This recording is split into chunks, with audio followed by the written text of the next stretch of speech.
Halo teman-teman, ketemu lagi dengan saya di Rayudi Channel.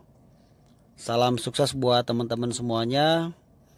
Doa terbaik dari saya buat kalian semuanya, semoga diberikan kesehatan, sehat-sehatnya. Kalau ada yang sakit, semoga diberikan cepat kesembuhan ya teman-teman ya. Amin amin amin. Nah, di video saya kali ini teman-teman, saya mau berbagi lagi dengan teman-teman ya. Coba teman-teman lihat ini posisi kemudi ya, setir agak miring ya teman-teman ya, tidak lurus, sedangkan ini lurus harusnya ya. Nah, apa kira-kira penyebabnya dan mungkin solusinya bagaimana ya teman-teman ya? Saya coba akan jelaskan kepada teman-teman semampu yang bisa saya jelaskan apa kira-kira penyebabnya dan apa tindakan yang mesti kita ambil ya teman-teman ya. Nah, sebagai contoh ini ya teman-teman ya. Teman-teman bisa lebih paham nanti apa yang saya maksud, saya coba jalanin teman-teman ya. Oke, kita lihat ya, ini lurus ya teman-teman ya, sebentar. Oke, nah sekarang saya jalan lurus teman-teman, lihat ya, ini lurus loh nih ya kan, ini setirnya bengkok miring ya. Nah itu yang saya maksud ya teman-teman ya. Nah jadi ada beberapa hal ya sebetulnya yang menyebabkan kondisi ini ya teman-teman ya.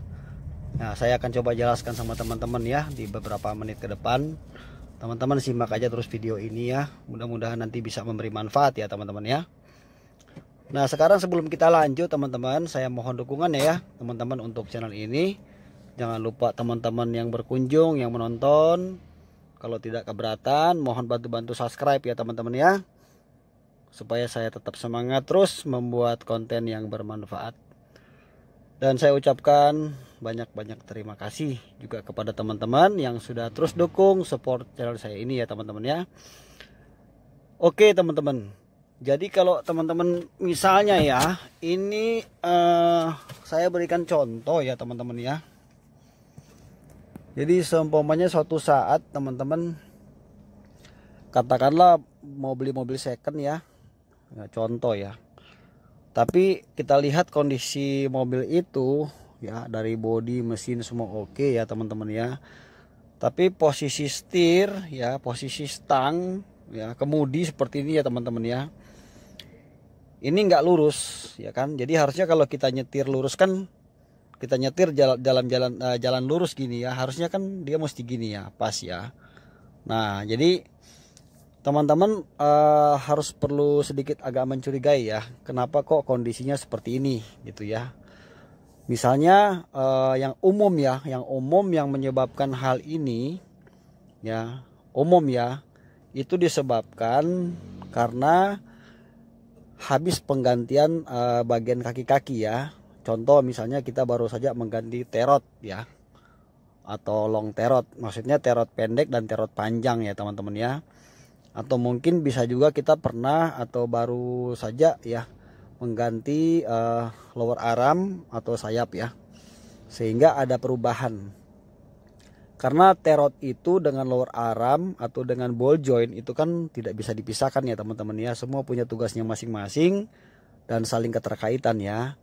Tetapi untuk penentuan setir ini dalam posisi lurus ya, itu diatur oleh kondisi si terot dengan long terot ya, karena long terot dan terot itu yang menentukan posisi setir itu lurus ya, berapa derajat ya, untuk kita putar ke kiri dan ke kanan nanti bisa diatur ya. Nah itu namanya di spurring ya teman-teman ya.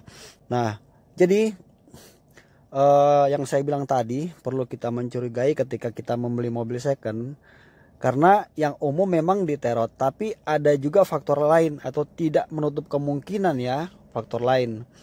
Nah faktor lainnya itu apa ya teman-teman ya, bisa saja ya, bisa jadi mobil ini mobil tersebut maksudnya ya baru saja kena musibah. Maksudnya gini, pada saat dia nyetir ya, apakah pernah mobil itu sampai menghantam trotoar kah, atau mungkin bagian ban maksudnya ya, atau mungkin masuk lubang yang dalam kah, sehingga terjadi perubahan pada kaki-kaki. Apa misalnya bergeser dudukan untuk lower armnya, sayap, ataukah bergeser juga untuk dudukan posisi setir. Nah itu harus diperhitungkan ya teman-teman ya. Nah jadi hal itu akan mengakibatkan posisi setir ini tidak akan lurus ya teman-teman ya. Nah, kemudinya tidak akan lurus. Otomatis dalam kondisi seperti ini, ban juga tidak dalam posisi lurus ya. Pasti salah satu dari ban ini ada yang miring. Nah, kalau kayak gini pasti bannya itu agak sedikit ke kiri. Ya, agak begini. Apakah sebelah kiri atau sebelah kanan? Nah, jadi teman-teman harus agak teliti di situ. Jadi kalau misalnya dalam kondisi seperti ini ya, teman-teman misalnya mau beli mobil second gitu ya. Sebaiknya mobil itu teman-teman coba dulu untuk mengecek kaki-kaki atau bawa langsung ke tukang spuring.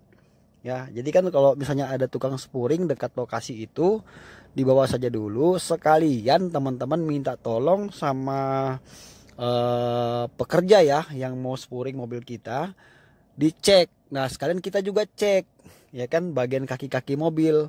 Kalau ada kecurigaan di sekitar dudukan lower arm atau dudukan setir ya kan. Nah, teman-teman perlu berpikir dua kali ya untuk membeli mobil tersebut, karena bisa jadi mobil itu pernah mengalami kejadian. Karena kalau sudah berhubungan dengan kaki-kaki itu agak sedikit kita ini ya, atau agak riskan, dan kita harus hati-hati ya teman-teman ya, karena kan berhubungan dengan kaki-kaki ya. Takutnya kan kalau kita lagi nyetir nanti ada apa-apa kan di jalan, kita nggak tahu ya. Nah, itu sih faktor yang memang kecil kemungkinan tapi bisa saja ya kan. Lebih baik kan kita waspada ya teman-teman ya, daripada nanti kita kecolongan. Tapi meskipun demikian ya, kalau memang kita melihat kondisi apa betul gitu ya, memang kondisinya memang udah kok ada bekas lasan ya di sekitar lower arm, kok ada lasan ya di sekitar dudukan setir atau lain-lain. Tidak peduli mobilnya apa ya, tahun lama kah, tahun 90-an atau tahun 2000 bahkan sampai tahun yang sekarang ya. Kita kan nggak tahu kendaraan dipakai orang, apalagi dia menjual ya, atau dalam keadaan agak murah gitu harga tanda kutip ya. Jadi perlu waspada. Tapi kalau memang sekiranya kerusakannya kelihatannya dudukan lower arm atau dudukan terot atau dudukan setir atau yang lain-lain, sekiranya montir itu bisa berkomunikasi dengan kita dan memberi kita masukan ya.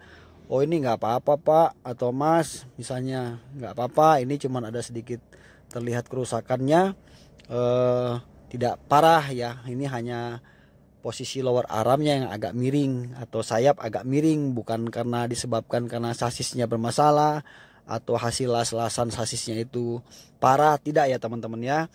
Jadi ada beberapa kemungkinan ya untuk bagian itu ya teman-teman ya. Kalau memang ternyata hanya di posisi lower armnya saja yang bermasalah, ya memang kita hanya perlu mengganti lower arm atau sayap itu maksudnya ya, atau rocker arm tuh sama aja teman-teman ya. Bagian bawah sayap itu ya, dia langsung berhubungan dengan ball joint langsung ke naproda, kemudian naproda langsung ketemu dengan terot.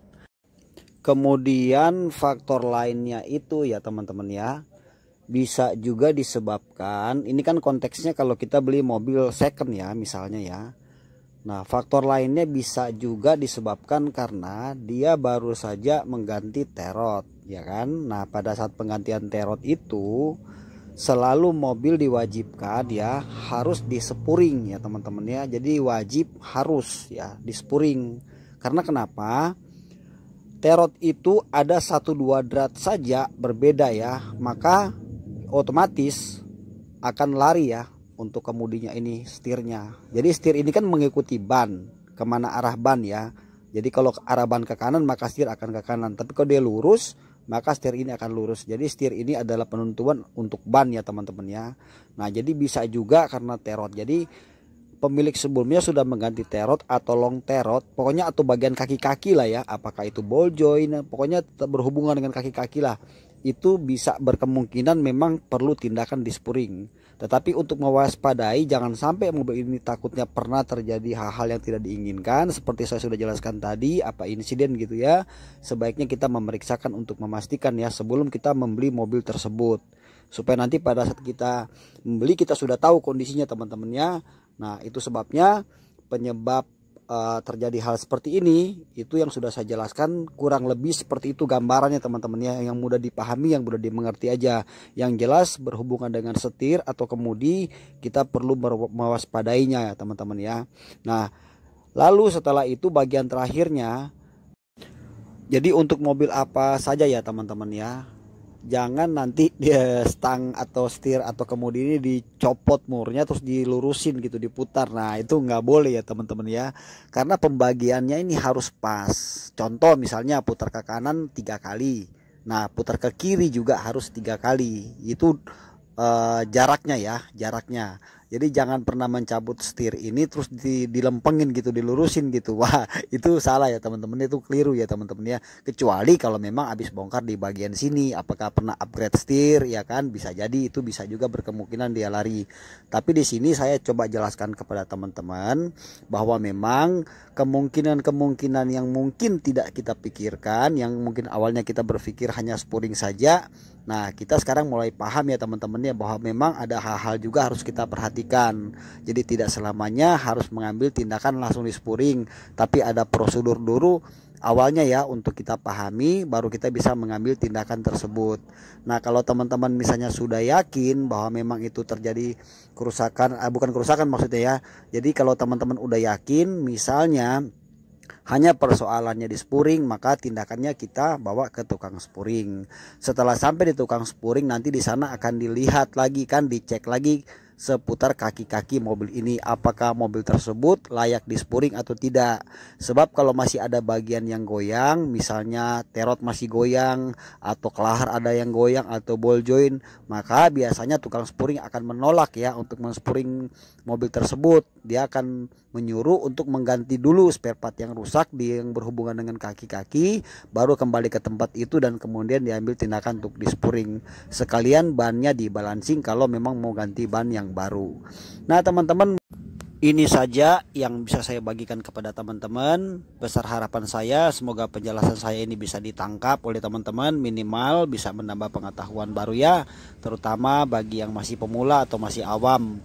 Sebagai pemilik mobil, kita harus mengerti ya teman-teman ya, bahwa ada hal-hal yang berkaitan dengan kaki-kaki mobil, terutama yang mau beli mobil second atau mungkin mobil saudara kita sendiri atau mobil kita ya, ada perubahan di sini. Maka kurang lebih penjelasan seperti yang sudah saya jelaskan dari awal video tadi. Demikian teman-teman, semoga bisa bermanfaat. Nanti kita ketemu di video yang akan datang ya teman-teman ya, di waktu dan kesempatan yang lain. Semoga teman-teman semua dan saya selalu diberikan kesehatan ya, supaya kita terus bisa berkarya. Lebih dan kurang mohon maaf jika video ini ada kekurangannya. Saya hanya manusia biasa, hanya bisa menjelaskan semampu yang bisa saya jelaskan kepada teman-teman, dengan harapan memberikan pengetahuan dan manfaat buat kalian yang mengikuti video ini dari awal sampai selesai. Terima kasih, sampai kita ketemu di video berikutnya. Jangan lupa teman-teman ya, mohon bantuannya untuk subscribe channel ini dan boleh juga dibagikan kepada yang lain. Akhir kata, terima kasih sudah menonton. Salam sukses buat kita semuanya. God bless.